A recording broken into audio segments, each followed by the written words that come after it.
If 2020 has taught us anything, it is to prepare for everything. Now, whether you have weathered the financial storm and even managed to save a couple of rands, or you've been battered and bruised by it, the start of 2021 is a good time to focus on your finances. Money forms such an important part of our lives. It affects our relationships, our standard of living, and our mental health. Now, the ultimate goal should be to control your money, not to let it control you. And the best way to achieve this is to set clear financial goals that reflects your wants, commitments, ambitions, and needs. Now, setting a goal will crystallize your aim and make it a bit easier to visualize something that may seem a bit far ahead in the future, and thereby providing you with the focus and motivation needed to create a clear financial plan that you can follow, thereby reducing your chance of failure. So in this video, I'm going to be sharing my top 10 financial goals for 2021 in order of importance that I truly believe is crucial for every single South African to adapt as we move into the new year.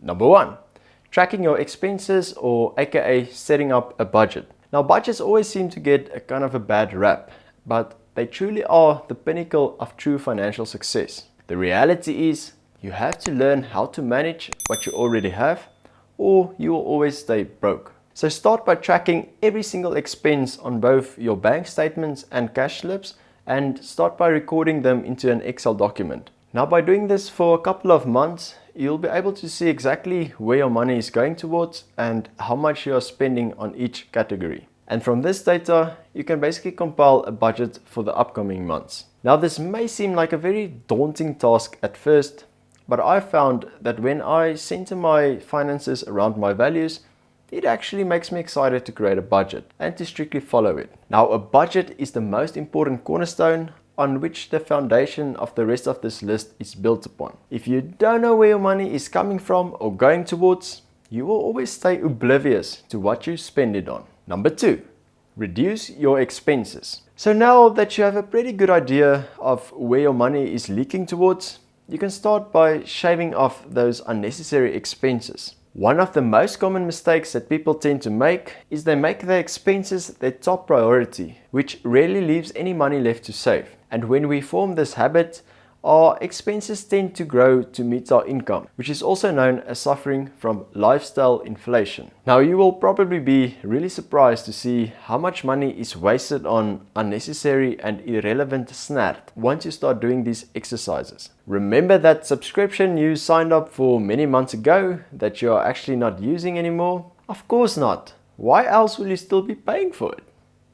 So start by cutting out these small, easy and unnecessary expenses that does not really add any true value to your life. And once you're done with this, start tackling the bigger ones, such as housing, transport, food and insurance. Now, I will probably make a video on how you can save money on each one of these bad boys in the near future, which I will link down in the description. So also make sure to check that out as well. Number 3, create an emergency fund. Now, the great thing about the past is that we can learn a hell of a lot from it. History has taught us that the economy will go up and down and that recessions are a real thing. If you are one of those who lost their jobs or received a massive pay cut during 2020, you will know what I'm talking about. Now, the general idea behind an emergency fund is that it should be able to support your basic expenses for a certain period of time when you are not able to receive any income.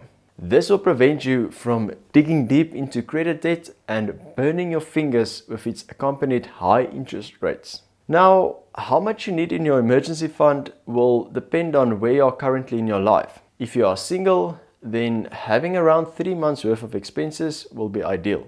If you are in a serious relationship or married but do not yet have any children, then I would recommend between 4 and 5 months worth of expenses. If you are married and you have children, or you have any other dependents such as taking care of your parents, then I would recommend having around 6 months worth of expenses. And if you own a business, then having 12 months worth of expenses will be ideal, as that will give you enough of a cushion effect during tough times. Number 4, pay off your high interest debts. Now, most of us will at some point in our lives need to take out a loan for a car, a house, or perhaps to start a business. Others will take out debt to buy luxurious items that they will probably not be able to afford otherwise, such as expensive clothing, shoes, or tech. And while the interest rates on a loan for an asset such as a car or house are relatively low, the interest rates on credit cards and store cards can be extremely high,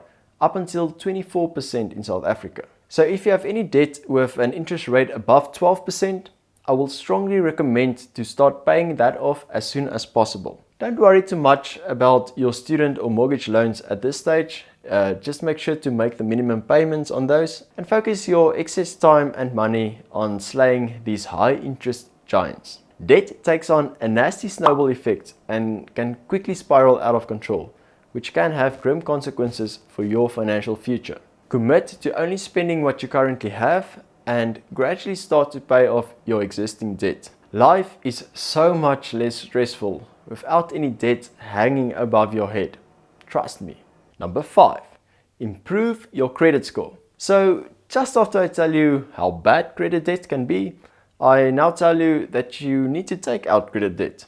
What's up with that? Well, a credit score is one of those mysterious things that school never really taught you anything about, but it's also one of the most important tattoos that are branded on your forehead every time you go to a financial institution such as a bank to apply for a loan. And having a very good credit score can literally save you over hundreds and thousands of rands over the long run when you, for example, want to buy a house. Now, I've made another video where I go into a bit more depth into what a credit score is, how it is determined, and how you can improve yours. So make sure to check that out as well. Number 6, start a side hustle. Now, if you've been diligent by setting up a budget and following it strictly for a couple of months now, you've tried to shave off and squeeze out as many expenses as you possibly could, you've paid off all your high interest debts, you will eventually reach a stage where your savings rate will start to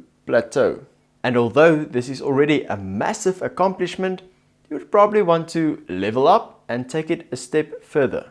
Now, if you're not really in a position to get a raise at work, you will have to strongly consider starting a side hustle in your spare time to earn a bit of extra income. The best way to do this is to start by identifying what interests you and to try and figure out a way how you can monetize that. For example, I'm a veterinarian by profession, but I've always had a sharp interest in business, photography, and videography. So I kind of found a way to combine all of these interests by making YouTube videos where I try and help people with their personal finances on this YouTube channel as well as with their pets on my other YouTube channel. This is both a hobby that I really enjoy doing and could potentially become a second stream of income once my channels eventually get monetized.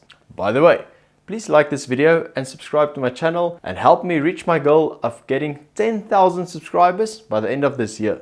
Now, there are probably over 100 types of side hustle ideas for South Africans, and just because you asked, I will make another video on the best side hustles that you can start if you already have a 9-to-5 job. Number 7, start investing. Albert Einstein used to say that compound interest is the 8th wonder of the world.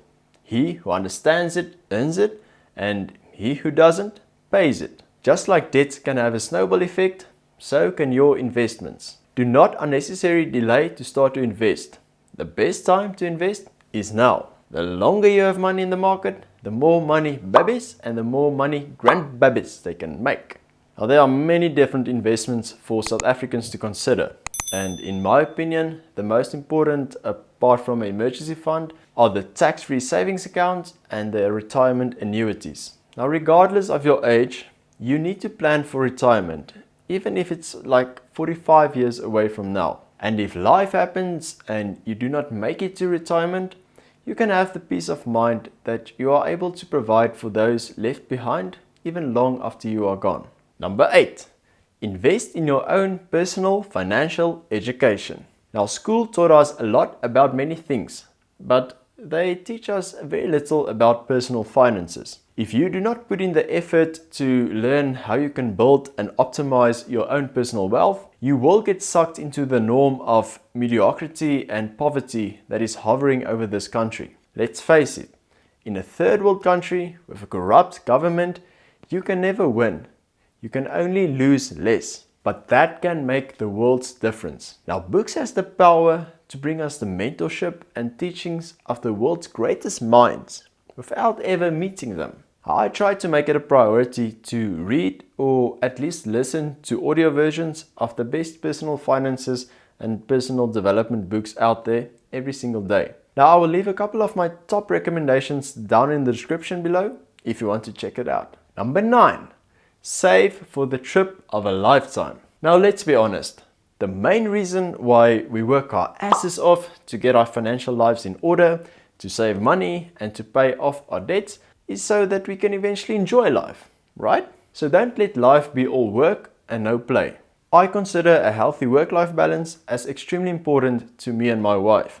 And in order for us to stay disciplined with our finances, we need to have something to look forward to in the end. For us, it is to travel South America whenever it is safe to do so. For you, it might be to retire in the Bahamas, or perhaps to send your children to university. Regardless of the reason, make sure to identify something that is really important to you, engrave that into your mindset so that you can stay motivated and so that you can know what it is that you are ultimately putting the grind in for. And number 10, donate 10% of your income. Now, this is more of a personal goal motivated by religion that I decided to implement as soon as I graduated last year. It is based on the biblical principles that you need to give away 10% of your salary to any institution that promotes God's work. Now, to be honest, this was not an easy thing to do at first, as you always think about all the cool stuff you could have bought with that money. But I can honestly testify that this has lifted the constant burden of worry about my financial future and brought a sense of peaceful and calmness to my mind. My mindset has shifted from thinking that I'm giving back 10% to that I'm receiving 90% and that every single rand that I make is only a blessing from God and should never ever be taken for granted. And as a bonus, number 11, automate your finances. Now, the real and final secret to a successful financial life is to set up an automatic money system. Schedule your bills to be paid automatically at the end of every month. Set up your retirement account so that you can automatically invest. And start to build up a savings account by scheduling an automatic transfer to a designated account. Automate as much of your financial life as possible so that you can free up mental energy, that you can focus on something that you really enjoy and that adds value to your overall human well-being. Now, most of us are unfortunately raised in a culture where talking about personal finances is considered taboo. And combining this with the general lack of education regarding this important topic, many people tend to have a negative effect towards money. Financial planning is not about deprivation, it's about fulfillment. You can have anything you want, but not everything. So set yourself down, get your values in check, and reallocate your funds so that you can make sure that you are spending it towards something that actually brings you joy into your life, while still planning for your financial future. If it is important to you, you will find a way. If it is not, you will find an excuse. Thanks for watching, guys. I know this video contained a lot of beef, and if I had to cover each one of these topics in depth, we will be standing here for hours. But I will try to make a video on each one of these categories, which I will list down below in the description as they become available. Now, if you found the video to be helpful, I would really appreciate it if you can leave a like on the video and share it with your friends and your family. Also, let me know down in the comments how many of these financial steps you've implemented and how your financial journey has been going so far. And if you want to see more videos on personal finances, investing, entrepreneurship, and just life hacks in general, make sure to subscribe so that you don't miss out. And as always, have a lucky day, and I'll see you in another video next week. Cheers!